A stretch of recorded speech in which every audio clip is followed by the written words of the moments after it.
Assalamualaikum warahmatullahi wabarakatuh. Salam sejahtera buat kita semua.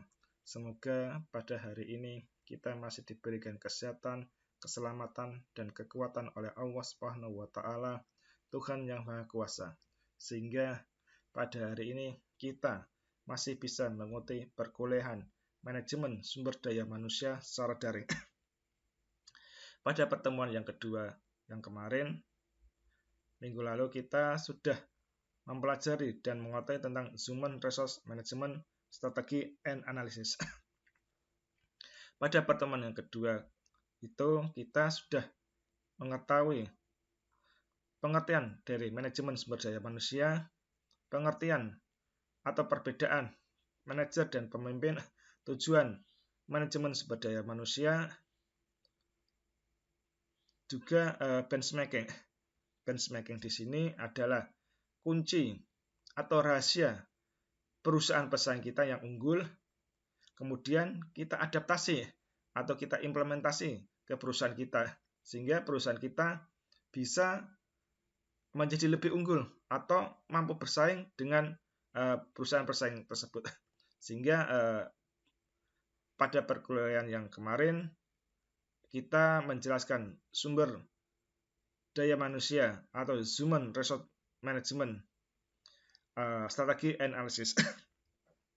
Pada pertemuan ketiga ini kita akan membahas atau menerangkan tentang job analysis, yaitu analisis jabatan dan desain pekerjaan.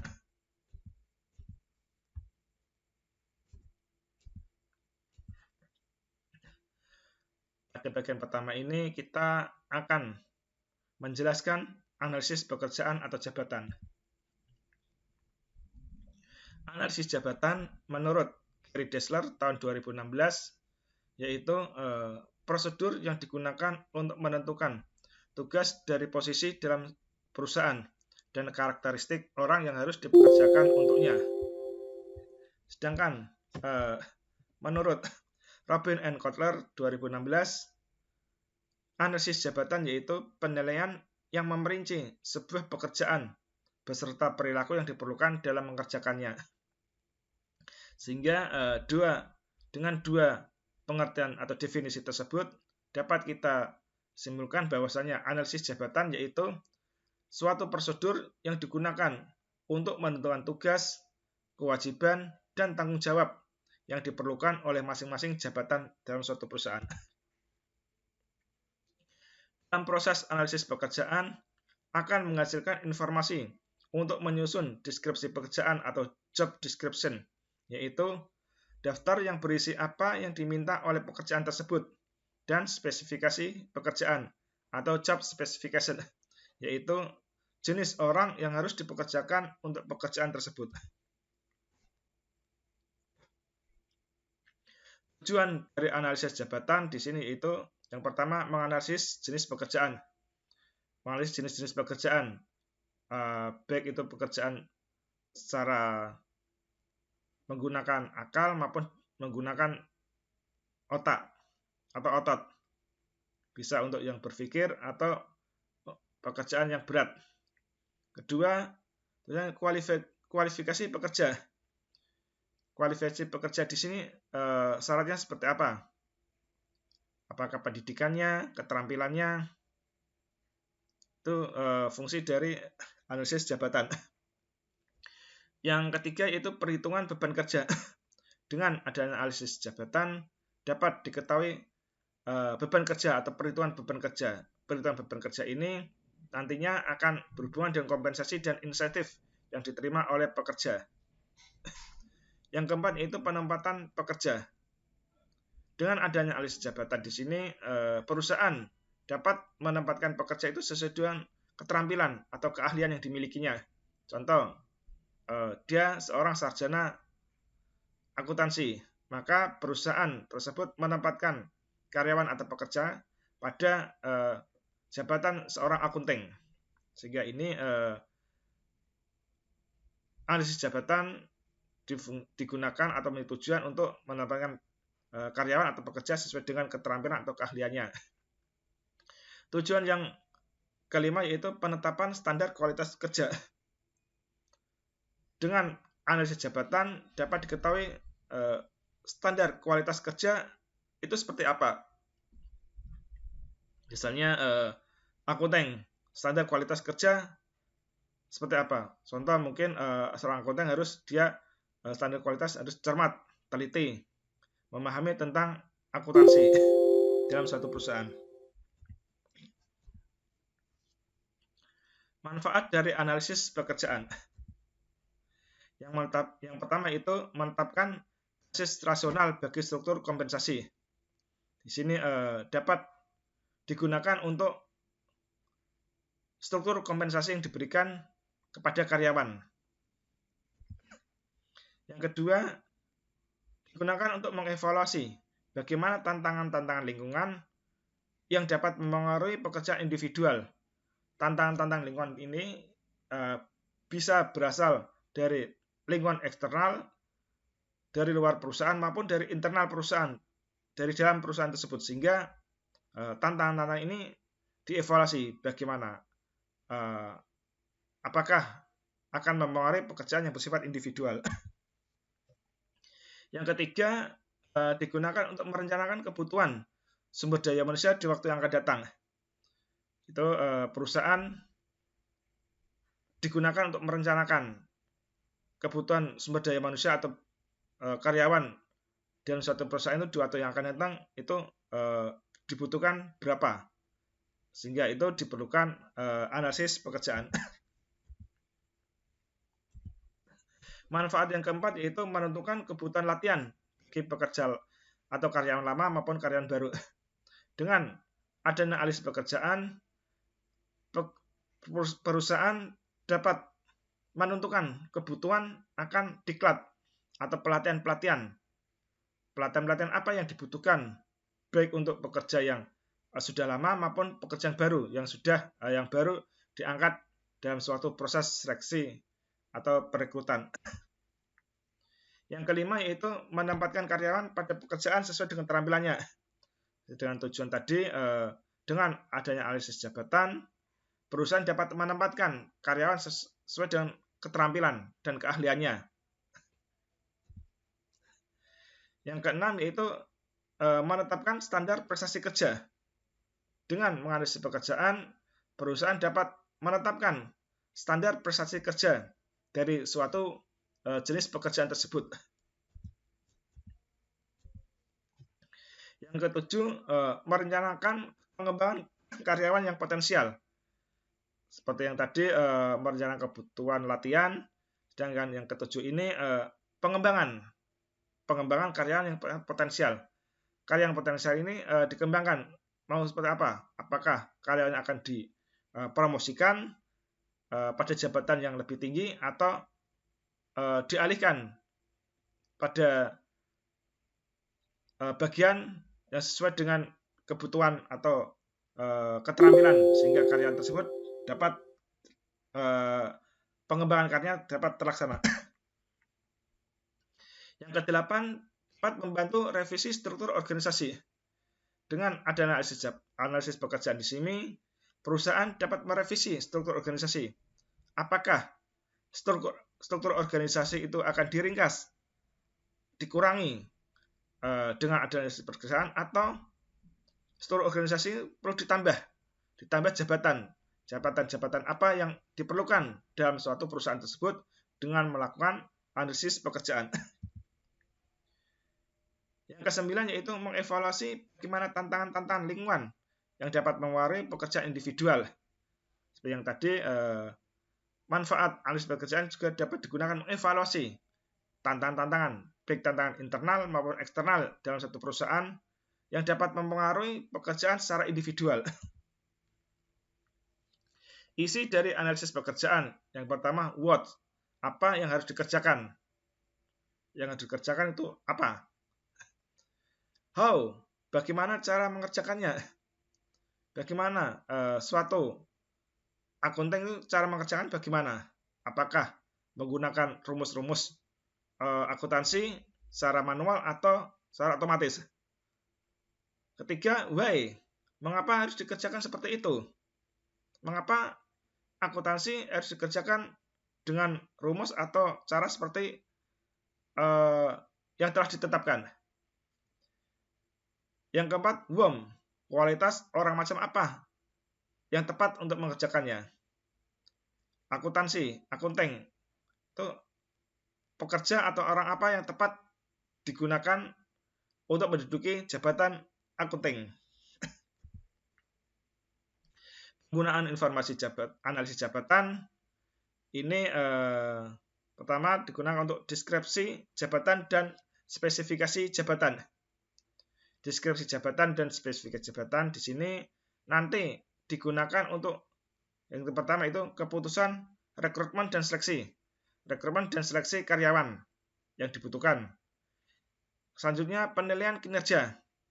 Dengan setelah diseleksi dan direkrut, maka akan dilakukan seleksi kinerja dari karyawan tersebut. Penilaian kinerja bagaimana? Apakah meningkat atau menurun?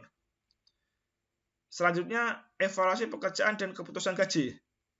Dengan setelah penilaian kinerja akan dilakukan evaluasi pekerjaan.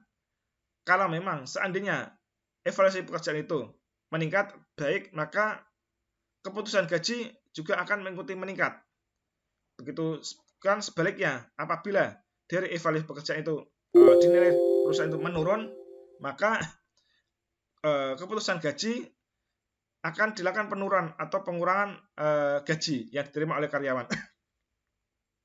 Selanjutnya sebagai persyaratan pelatihan dan pengembangan. Dengan analisis jabatan, baik deskripsi jabatan maupun spesifikasi jabatan, itu dapat digunakan syarat pelatihan dan pengembangan karyawan. Persyaratan apa yang digunakan untuk memberikan diklat pelatihan dan pengembangan seorang akunting? Itu sangat perlu digunakan.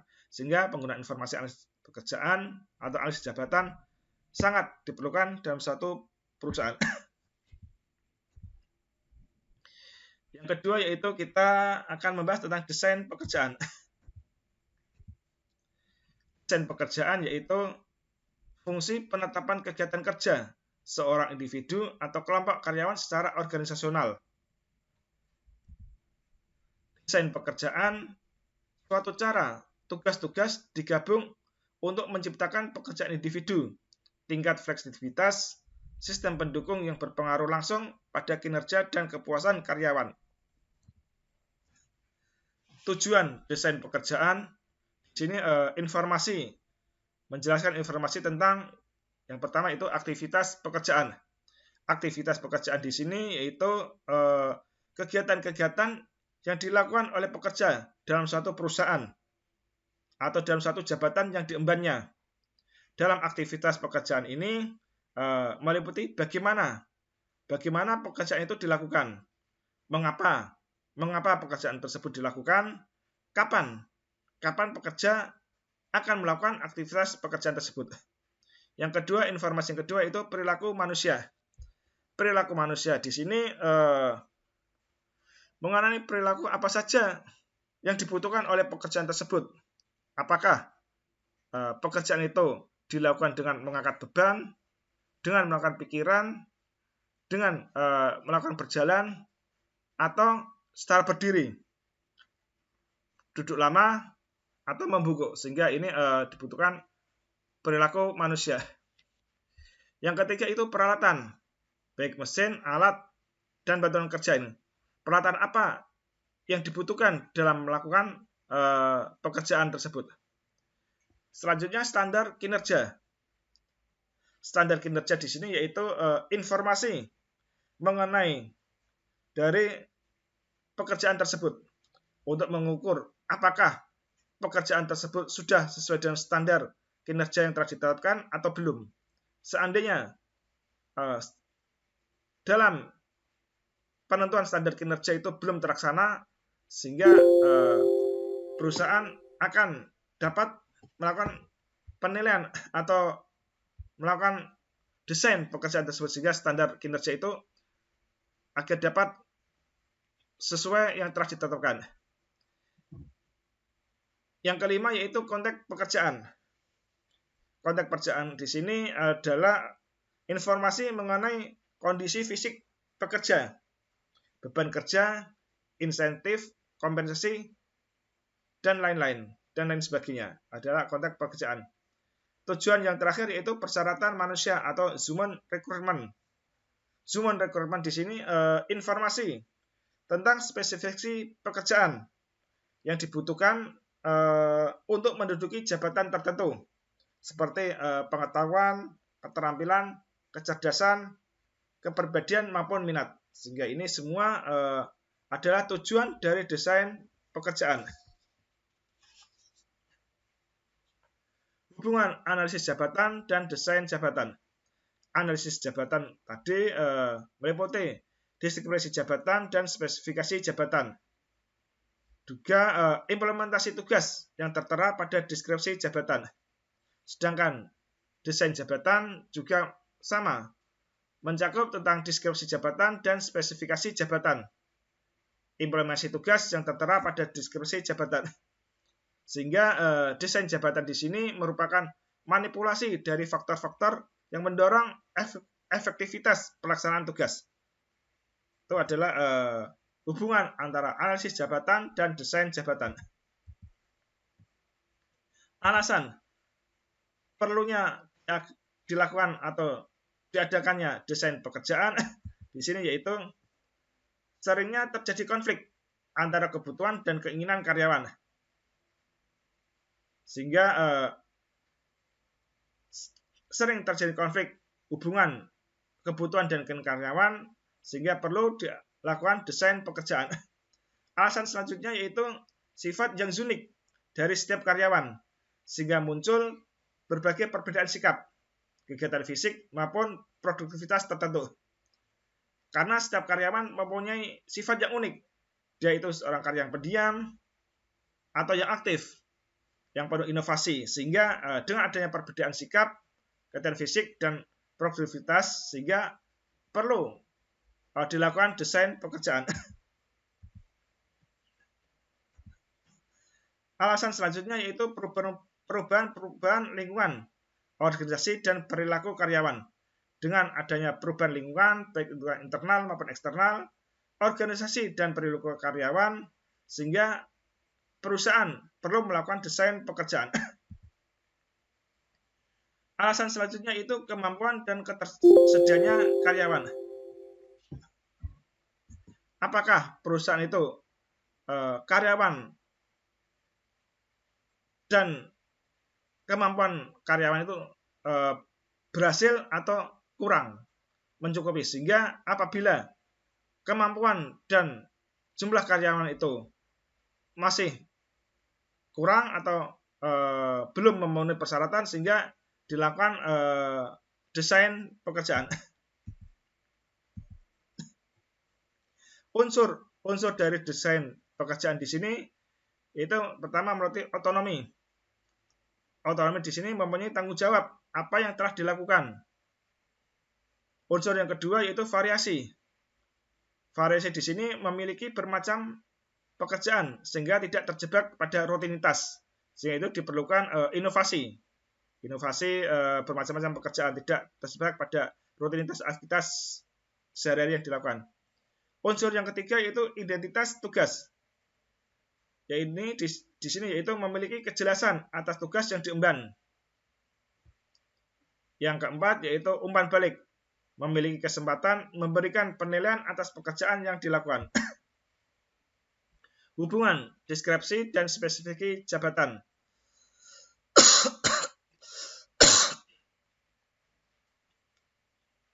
Deskripsi jabatan di sini berisi tentang daftar tugas, kewajiban, dan tanggung jawab. Spesifikasi jabatan memiliki yaitu kualifikasi pengetahuan, keahlian, kemampuan, dan pengalaman dalam melakukan suatu pekerjaan. Keterkaitan analisis jabatan dengan fungsi-fungsi lain manajemen sumber daya manusia. Analisis jabatan dua, yaitu deskripsi jabatan dan spesifikasi jabatan. Di sini analisis jabatan digunakan untuk strategi desain jabatan. Strategi desain jabatan dapat berupa simplifikasi, enlargement, enrichment, dan rotasi. Sedangkan untuk deskripsi jabatan atau spesifikasi jabatan di sini itu staffing, rekrutmen, seleksi, dan penempatan. Akhirnya dilakukan kinerja dan evaluasi kinerja. Simplifikasi, enlargement, enrichment, dan rotasi itu digunakan sebagai kinerja. Deskripsi jabatan dan spesifikasi jabatan digunakan untuk perencanaan, baik perencanaan kualitas maupun kuantitas. Kuantitas itu jumlah karyawan atau dengan seleksi, rekrutmen, juga kualitas itu pengembangan dan pelatihan. Sehingga perencanaan di sini meliputi rekrutmen, seleksi, dan penempatan. Evaluasi kinerja akhirnya sebagai untuk analisis jabatan, baik deskripsi jabatan maupun spesifikasi jabatan. Fokus dan tujuan strategi desain jabatan. Simplifikasi, fokusnya digunakan untuk memperkecil lingkup tugas karena penerapan otomatisasi. Tujuannya yaitu individu dapat bekerja lebih efektif melalui spesialisasi tugas yang spesifik. Enlargement, fokusnya yaitu memperluas lingkup tugas dan tanggung jawabnya. Tujuannya mengurangi kelesuan dan kebosanan karena spesialisasi. Enrichment, fokusnya yaitu ekspansi jabatan, baik vertikal maupun horizontal. Memberikan tanggung jawab dan otonomi lebih besar pada jabatan. Tujuannya yaitu membuat tugas-tugas lebih menarik dan bermakna. Terbukanya peluang bagi pengembangan ide dan kepuasan dalam jabatan.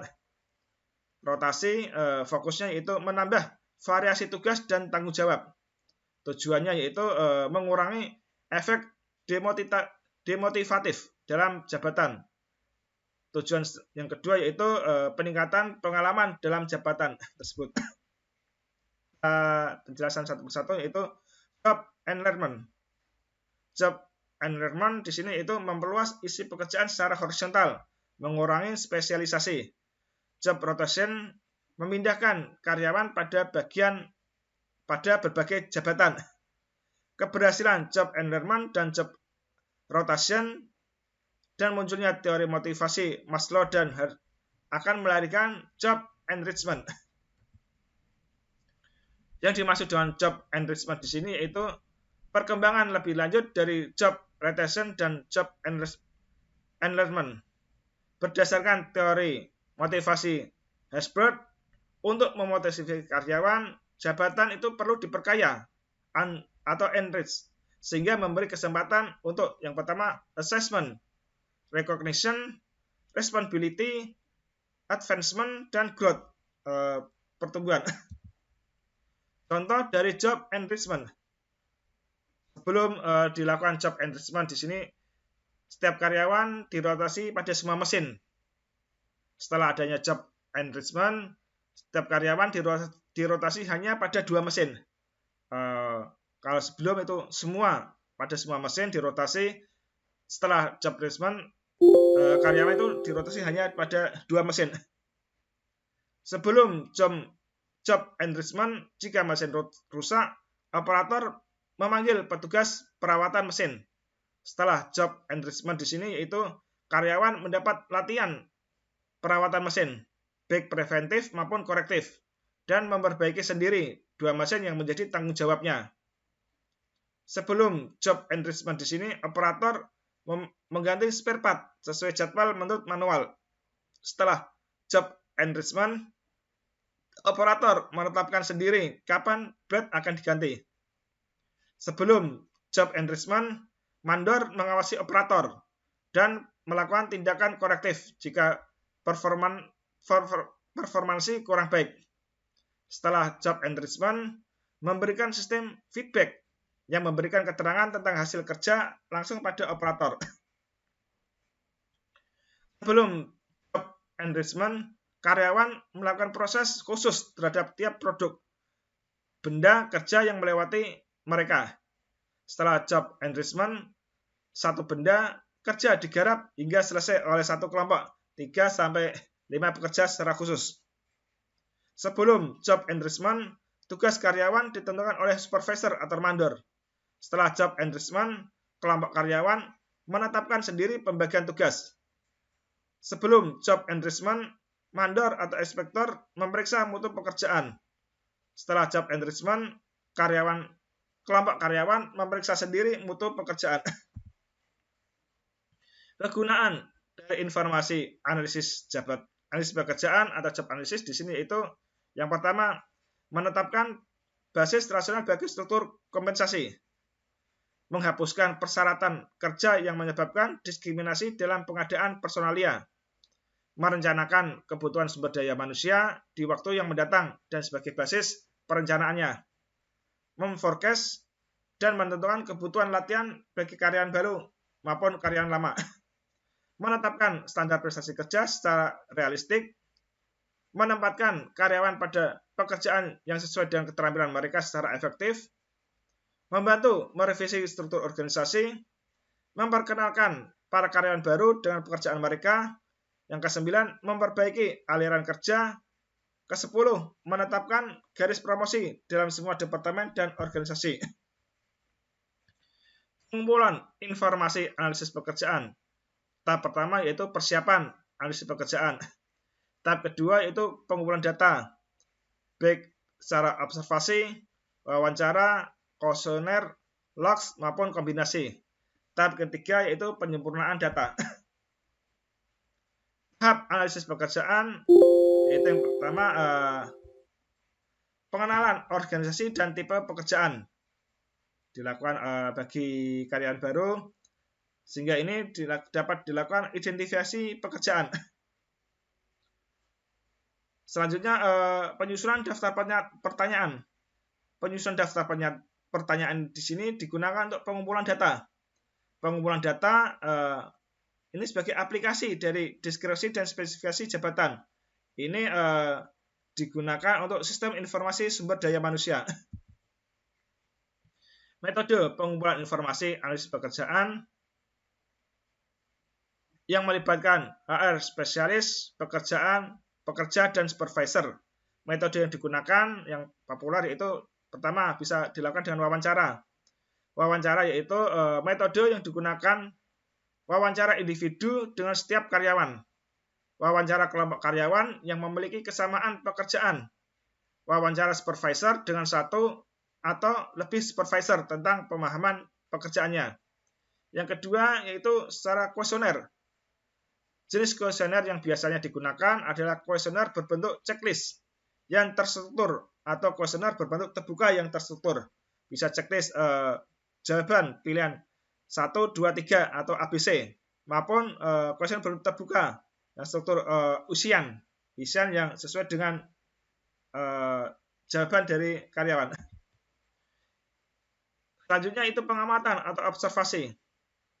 Pengamatan langsung dapat memberikan gambaran sebenarnya aktivitas fisik pekerja, tetapi terkadang bias karena saat pengamatan karyawan akan sangat rajin.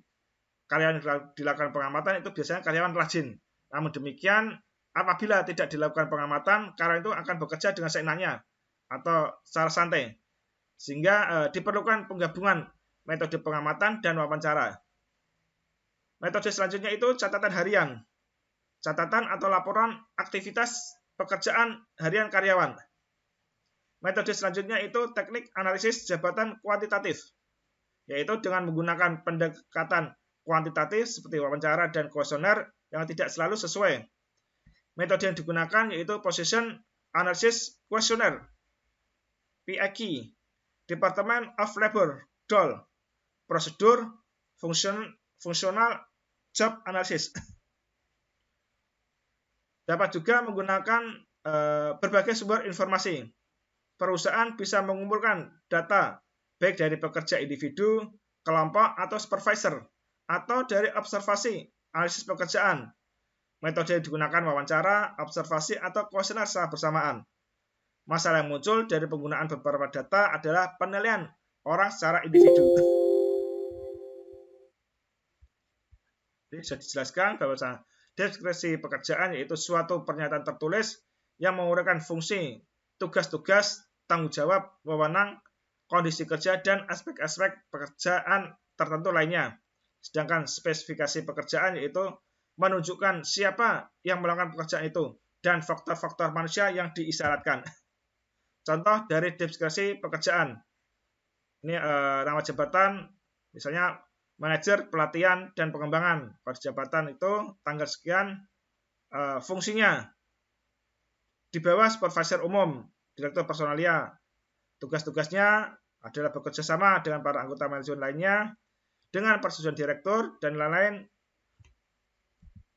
Wewenang menentukan instruktur, mengusulkan program, tanggung jawab, bertanggung jawab atas kelancaran pelaksanaan program lain, hubungan lini, atasan langsungnya itu direktur personalia, bawahan langsung para pelatih atau instruktur, kepala bagian, kondisi kerja, bekerja di kantor yang nyaman, waktu bekerja jam 8 sampai jam 4 sore, kecuali bila memberikan pelatihan dalam perjalanan 3 hari atau per bulan.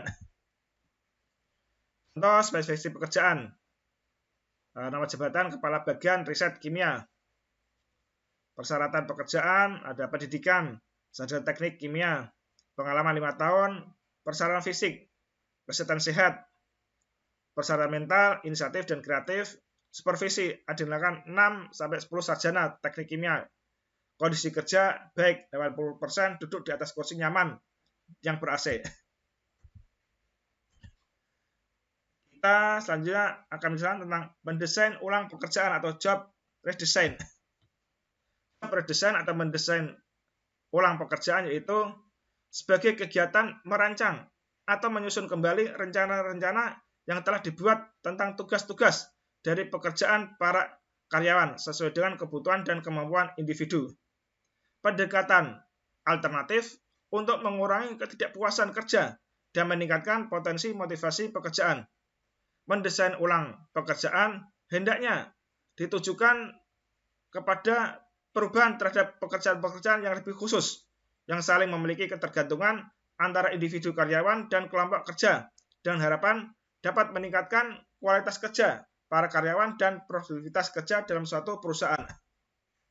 Ruang lingkup redesign atau desain ulang pekerjaan yaitu yang pertama, merubah hubungan dasar antara karyawan dan pekerjaan yang sudah lama menjadi masalah human relation.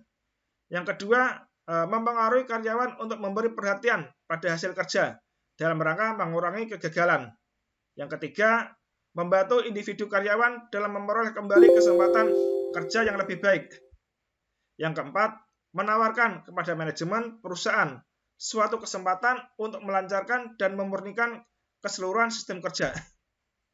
Langkah-langkah job redesign menurut Ricky W. Design atau cara mendesain ulang suatu pekerjaan yaitu yang pertama, recognizing the need for change. Di sini yaitu menyadari perlunya dilakukan perubahan dalam perusahaan.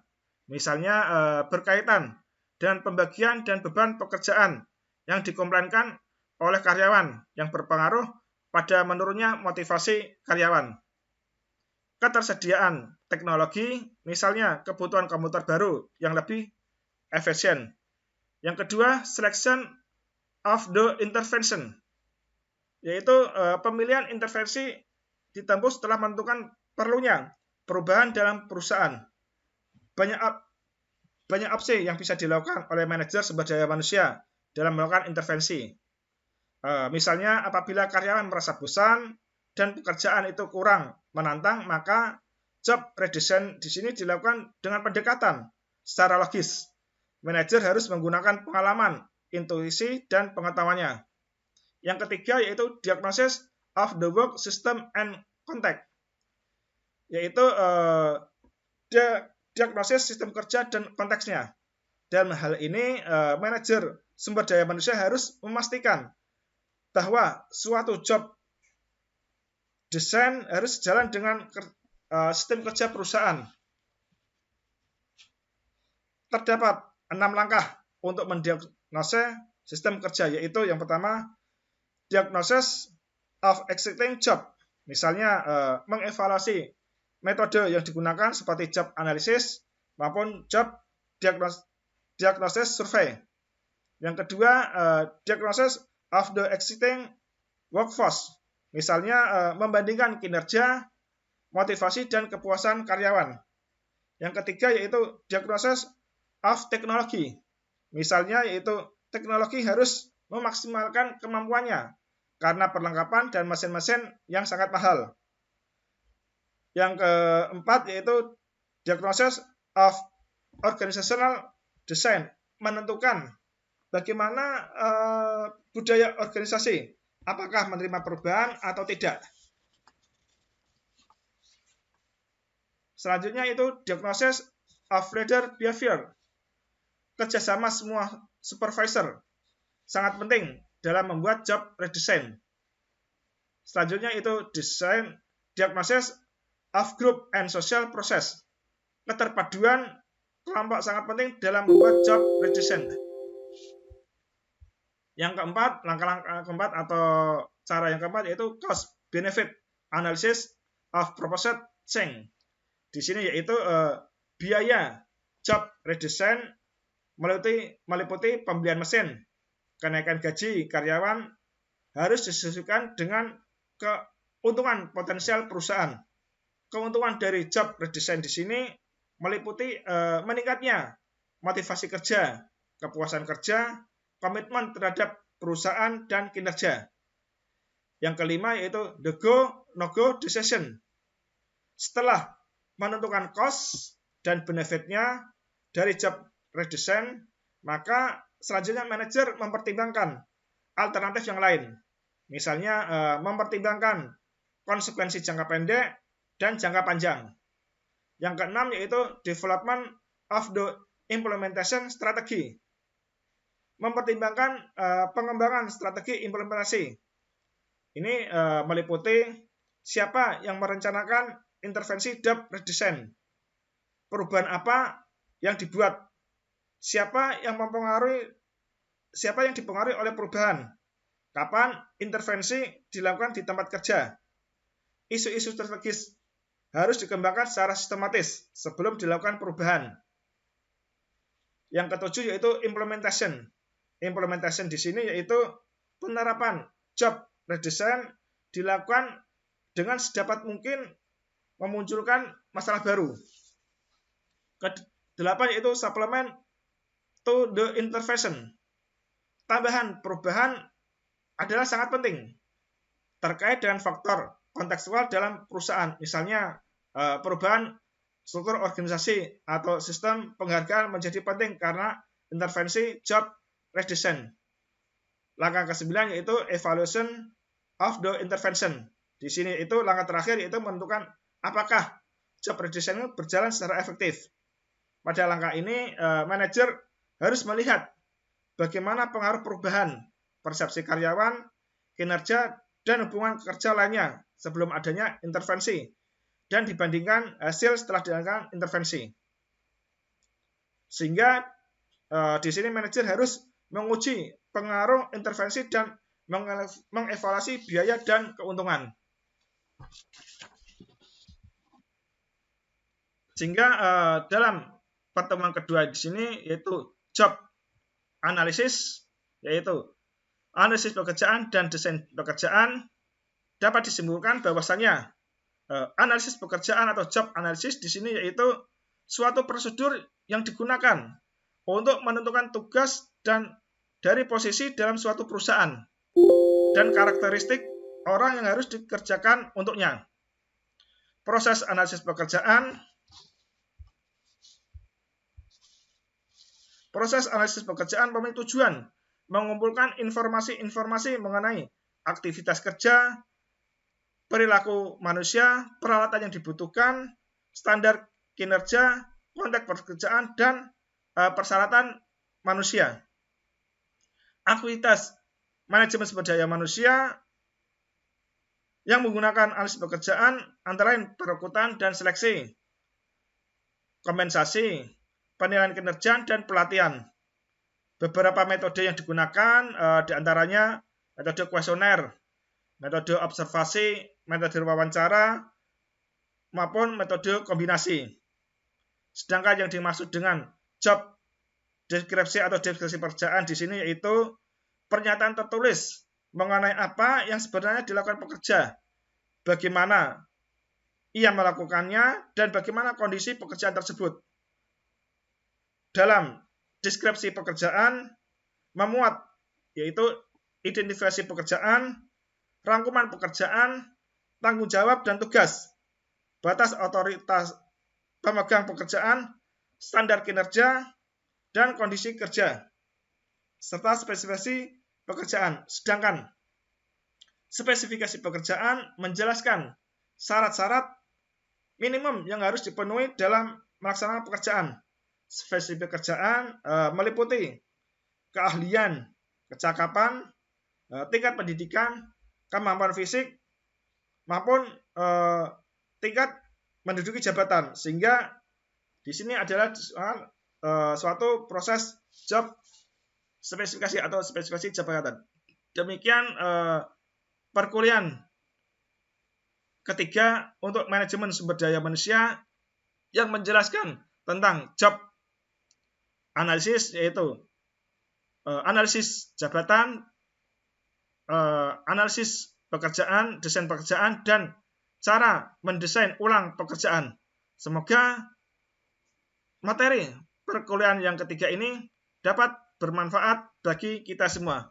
Akhirnya, wassalamualaikum warahmatullahi wabarakatuh.